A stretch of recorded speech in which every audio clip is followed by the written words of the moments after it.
आज की चर्चा है हमारी धनंजय सिंह के बारे में। अब धनंजय सिंह के बारे में चर्चा क्यों कर रहे हैं? क्योंकि इनकी गिरफ्तारी हुई थी और अगले दिन ही इन्हें 7 सालों की सजा सुना दी गई। क्योंकि कहा जा रहा है कि ये समाजवादी पार्टी या किसी अन्य राजनीतिक पार्टी या निर्दल प्रत्याशी के रूप में लोकसभा चुनाव में उतर सकते थे और ये उतरना लगभग तय माना जा रहा था। लेकिन कहीं ना कहीं यहाँ पर ये मामले निकल के आ रहे हैं कि क्या ये राजनीति के शिकार हुए हैं? क्या ये मोदी जी के उस विजन जो अब की बार 400 पार में अड़ंगा डाल रहे थे, यानी कि उत्तर प्रदेश की 80 लोकसभा सीटों में से एक सीट जौनपुर की थी जो धनंजय सिंह के हिस्से जा सकती थी, लेकिन अब ये 7 सालों की सज़ा होने की वजह से चुनाव लड़ नहीं पाएंगे। लेकिन इनके परिवार से इनकी पत्नी हुई या कोई अन्य इनके नाम पर चुनाव लड़े तो कहीं ना कहीं प्रभाव तो दिखाई ही देगा। लेकिन देखने वाली बात होगी कि आगे चुनाव कौन लड़ेगा। लेकिन आज हम जानेंगे कि जिस व्यक्ति की पहचान उनके काफिले के गाड़ी नंबर 9777 से होती थी, कौन है धनंजय सिंह। जौनपुर की राजनीति पिछले 2 दशक से इन्हीं के नाम के इर्द गिर्द घूम रही थी। राजनीति के नौसिखियों के लिए जो नामुमकिन कही जाने वाली रारी को इन्होंने साल 2002 में ऐसा मथा कि पहली बार में ही विधायक बन जाते हैं। दोबारा जब चुनाव लड़ते हैं तो सपा के लाल बहादुर यादव को हरा देते हैं। 2009 में जौनपुर से सांसद बने और अपने पिता को अपनी ही सीट पर विधायक बना देते हैं। पढ़ाई के ही दिनों से ये युवा की पहचान क्रिकेट के अच्छे खिलाड़ी के रूप में होने लगे थे। इलाके में लंबे लंबे छक्के मारने के लिए धनंजय को जाना जाने लगा।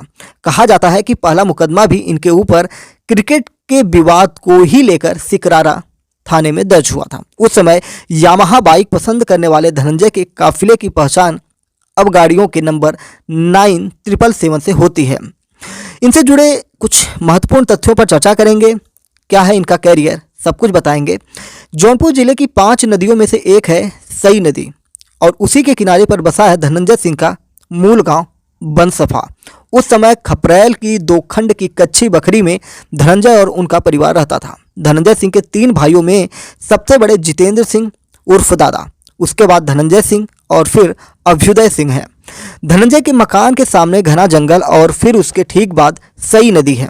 घर से थोड़ी ही दूर पर बनसफा घाट है जहां से नाव में सवार होकर लोग उस पर पार यानी खमपुर ये के रास्ते बक्सा थाना इलाके में जाते थे और इस पार यानी बनसफा, रीठी, ककोहिया, ममनपुर या यूं कहे कि सिकरारा थाना इलाके में आते थे। साल 1995 के आसपास धनंजय का नाम आपराधिक गतिविधियों में आने लगा था।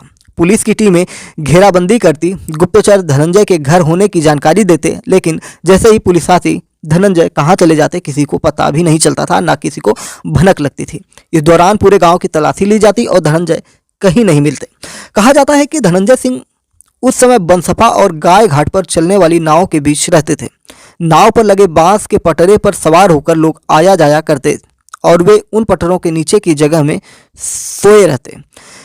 नदी और नाव से धनंजय का ऐसा रिश्ता था कि जब तक पुलिस वहां से हट नहीं जाती उनका खाना पीना और सोना सब नाव में ही होता था। गांव के उन मल्लाहों का धनंजय से ऐसा रिश्ता रहा कि आज भी उनके चुनाव लड़ने पर मल्लाह या निषाद वोटर धनंजय को एक मुश्त वोट करते हैं। वे धनंजय के लिए प्रचार प्रसार भी जी जान से करते हैं। कहा जाता है कि शुरुआती दिनों में धनंजय सिंह को 2 चीज़ों से बेहद प्यार था, पहला क्रिकेट और दूसरा उनकी पसंदीदा यामाहा बाइक। हाई स्कूल के बाद से ही धनंजय सिंह की अच्छी बॉलिंग के साथ शानदार बैटिंग भी थी।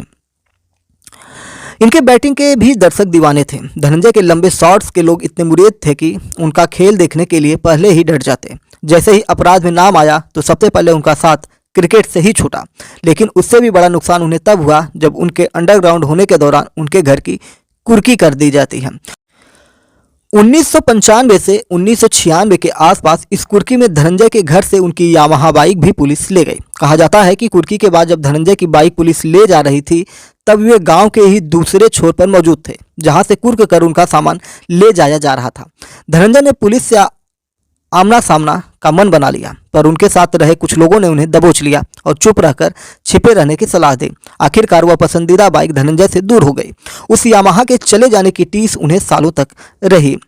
धनंजय सिंह के काफिले में सभी गाड़ियों का नंबर 9777 होता है। नाम उजागर न करने की शर्त पर उनसे जुड़े एक शख्स ने बताया दैनिक भास्कर की टीम को कि धनंजय राजधानी लखनऊ के एक एस्ट्रोलॉजर से पूछने के बाद अपने से जुड़े फैसले लेते हैं। इसमें कितनी सच्चाई है, इसकी प्रामाणिकता कोई नहीं है। ठीक है। न्यूमरोलॉजी अर्थात अंक शास्त्र को जानने वालों को पता होगा कि इंसान की जिंदगी का नंबरों से गहरा नाता होता है। धनंजय के 9777 नंबर की गाड़ियों के इस्तेमाल करने के पीछे का लॉजिक कुंडली में खराब चल रहे गुरु और मंगल को दुरुस्त रखना है। धनंजय सिंह के करीबियों के मुताबिक राजधानी लखनऊ में जिस एस्ट्रोलॉजर से संपर्क कर वह अपना काम करते हैं, उनके पास कई अधिकारी, नेता, अधिवक्ता, डॉक्टर, उद्यमी, बिल्डर अपना वर्तमान और भविष्य बेहतर रखने के लिए पहुंचते हैं, उनकी परेशानियों का निस्तारण भी करते हैं। दरअसल धनंजय सिंह का गुरु और मंगल कमजोर है। ऐसा बताया जाता है कि जिसका गुरु कमजोर होता है उसका भाग्य काम में साथ नहीं देता है, जबकि मंगल में दोष होने पर कोर्ट कचहरी के मामलों में फंस सकता है। इन्हीं दोषों को देखते हुए धनंजय को 9777 नंबर शुभ बताया गया था। धनंजय सिंह से जुड़ा एक और किस्सा जौनपुर में मशहूर है। कहा जाता है कि उनके साथ चलने वाले बड़ी संख्या में लोग सरकारी शिक्षक हैं, जो धनंजय सिंह की कृपा से ही मास्टर साहब बने थे। आइए उस किस्से पर थोड़ा नजर डालते हैं। साल 1997-98 में पूर्वांचल विश्वविद्यालय की तरफ से बीएड प्रवेश परीक्षा के लिए फॉर्म निकाला गया था। उस दौरान धनंजय सिंह जेल में बंद थे। उन्होंने बड़ी संख्या में अपने करीबी युवाओं को फॉर्म अप्लाई करने के लिए कहा। उनके कहने पर युवाओं ने फॉर्म भरा।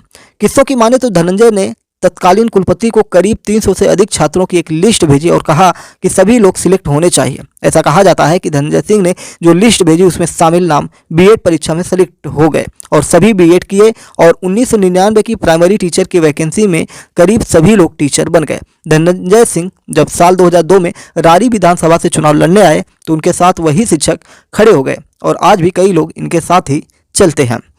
2002 और 2007 में लगातार रारी से जीत के बाद 2009 में धनंजय सिंह सांसद बन गए थे। रारी सीट का नाम बदलकर मल्हनी हो चुका था। धनंजय के सांसद बनने के बाद बसपा से उनके पिता राजदेव सिंह को इस सीट से टिकट दे दिया। धनंजय लोकप्रिय थे, ऐसे में उन्हें राजपूत के साथ ही ब्राह्मण वोट एक मुश्त मिलते थे। इसके साथ ही अदर ओबीसी में भी उनकी खास पैठ थे। धनंजय के विपक्षी खेमे ने इस उपचुनाव में एक दांव चला। सपा के टिकट पर बदलापुर के पूर्व विधायक ओम प्रकाश दुबे को मैदान में उतार दिया। ओम प्रकाश उर्फ बाबा दुबे के नाम पर कम ही सही पर ब्राह्मण वोट बाबा के साथ हो गए। ऐसा लग रहा था कि ब्राह्मण यादव गठजोड़ बनने लगा था।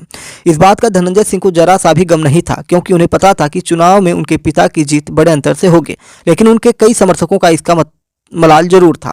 चुनाव परिणाम आया तो करीब 17,000 वोटों से धनंजय के पिता जीत गए। काउंटिंग के बाद जौनपुर शहर से बक्सा के रास्ते विजय जुलूस निकाला गया।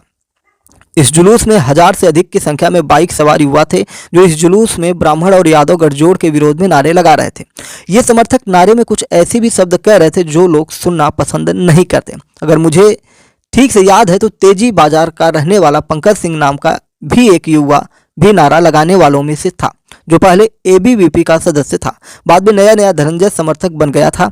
इन्हीं समर्थकों के नारे ने धनंजय की राजनीति में दीमक का काम शुरू कर दिया। कहा जाता है कि उस दिन के बाद से बड़ी संख्या में यादवों और कई राजनीतिक ब्राह्मणों ने भी ठान लिया कि अब किसी भी चुनाव में धनंजय के खिलाफ उल्टी गंगा बहानी है। उस चुनाव के बाद 2012 विधानसभा चुनाव, 2014 लोकसभा चुनाव, 2017 विधानसभा, उसके बाद 2020 विधानसभा उपचुनाव और 2022 विधानसभा चुनाव में धनंजय की पत्नी ने चुनाव लड़ा, पर किसी में भी उन्हें जीत नहीं मिल सकी। एक बार फिर धनंजय 2024 लोकसभा की तैयारी में जुटे थे, लेकिन उससे पहले ही उन्हें जौनपुर की एमपी एमएलए कोर्ट ने 7 साल की सजा सुना दी। इनके पूरे करियर में पहली बार इनको सजा सुनाई गई है और इस सजा में इनको कहीं ना कहीं नमामि गंगे के प्रोजेक्ट मैनेजर अभिनव सिंघल के साथ जो इनका घटनाक्रम हुआ था उसी को लेकर इनको सजा सुनाई गई है। इसको भी हम आपको डिटेल में बताएंगे, क्योंकि यही है मेन मुद्दा जिस मुद्दे में इनको सजा सुनाई गई है। बाहुबली नेता और उत्तर प्रदेश के जौनपुर से पूर्व सांसद धनंजय सिंह को अपहरण और रंगदारी केस में विशेष अदालत यानी कि एमपी एमएलए कोर्ट ने दोषी करार दिया है। 6 मार्च को धनंजय सिंह को सजा सुनाई गई है। धनंजय सिंह को जिस केस में दोषी करार दिया गया वह नमामि गंगे के प्रोजेक्ट मैनेजर अभिनव सिंघल ने साल 2020 में दर्ज कराया था। अभिनव सिंघल ने आरोप लगाया था कि संतोष विक्रम नाम के शख्स ने अपने 2 साथियों के साथ उनका अपहरण कर लिया। इसके बाद उन्हें धनंजय सिंह के बंगले पर ले गए। वहां धनंजय सिंह ने नमामि गंगे प्रोजेक्ट की गुणवत्ता पर सवाल उठाते हुए रंगदारी मांगे। उस वक्त पुलिस ने एफआईआर दर्ज करने के बाद धनंजय सिंह को गिरफ्तार कर लिया था।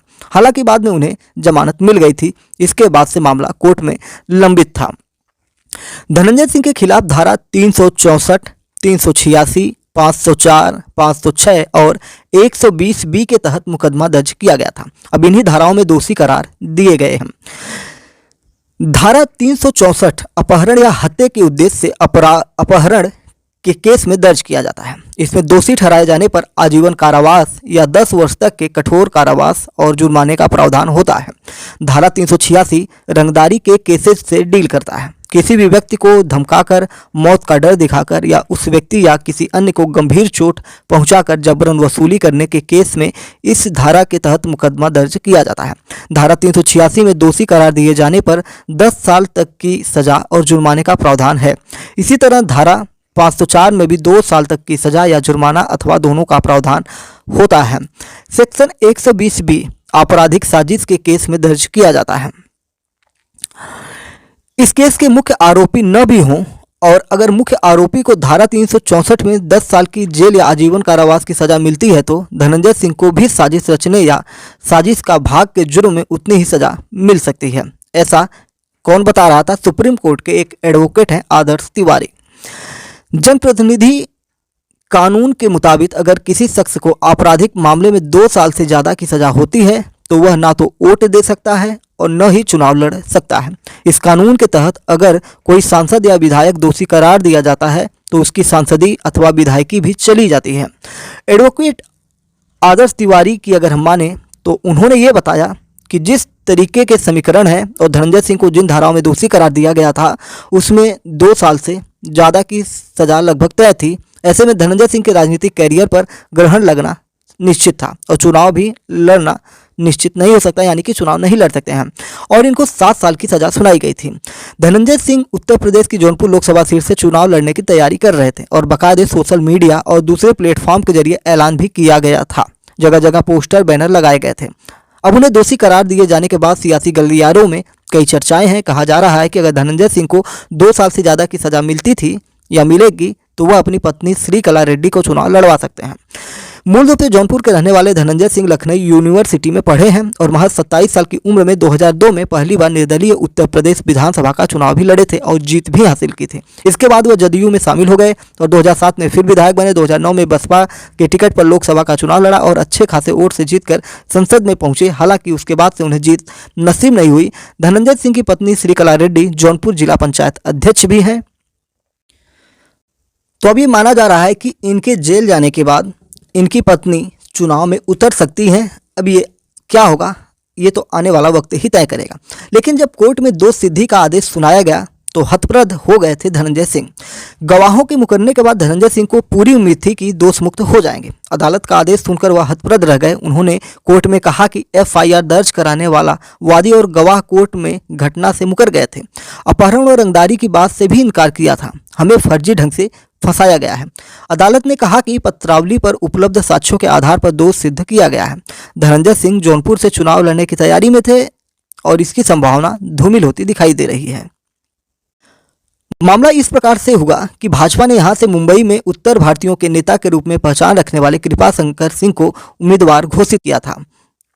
अदालत में धनंजय सिंह व संतोष विक्रम ने कहा था कि वादी पर दबाव डालकर मुकदमा दर्ज कराया गया। उच्चाधिकारियों के दबाव में अदालत में केस डायरी दाखिल की गई। वादी अभिनव ने पुलिस को दिए बयान व धारा 164 के तहत मजिस्ट्रेट को दिए बयान में अलग अलग बातें कहीं। सरकारी वकील लाल बहादुर पाल ने अदालत में तर्क दिया कि वादी की तहरीर पर मुकदमा दर्ज हुआ था। तो ये रही धनंजय सिंह की पूरी कहानी, जिसको हमने विभिन्न मीडिया प्लेटफॉर्म से, विभिन्न आर्टिकल से जो मुख्य चीज़ें थी उनको निकाल कर, जो बेहतरीन चीज़ें थी यानी कि जो उनसे जुड़ी हुई महत्वपूर्ण चीज़ें थी वो आप तक पहुंचाने की कोशिश किए। खैर, जो वहाँ की लोकल जनता है वो धनंजय सिंह के साथ नज़र आ रही है और उनके द्वारा यही कहा जा रहा है कि हमारे नेता को कहीं ना कहीं राजनीति का शिकार बनाया गया है और जब उन्होंने चुनाव लड़ने का ऐलान किया इसी के बाद से सरकार कहीं ना कहीं डर कर इनके खिलाफ ये कार्रवाई की है और इन्हें आनन फानन में सजा सुनाकर मैदान से ही बाहर कर दिया गया है। तो चलिए फिर मिलते हैं किसी दूसरी अपडेट के साथ, किसी न्यूज़ को एक्सप्लेन करेंगे। और जस्टिस गंगोपाध्याय की कहानी को मैंने अभी कुछ देर पहले MPS हिंदी पर अपडेट किया हुआ है, जो पश्चिम बंगाल में हाई कोर्ट के जज थे और उसके बाद ये अपना इस्तीफा देकर भारतीय जनता पार्टी में शामिल हो जाते हैं। क्या है पूरा मामला, उसको जानने के लिए आपको इसी वीडियो के नीचे आप जाएंगे, चैनल पर जाएंगे तो चैनल पर वीडियो उपलब्ध है, तो आप जाकर वहां पर सुन सकते हैं या प्लेलिस्ट में जाइए, भारत में क्या चल रहा है उस प्लेलिस्ट में भी आपको पूरा वीडियो मिल जाएगा।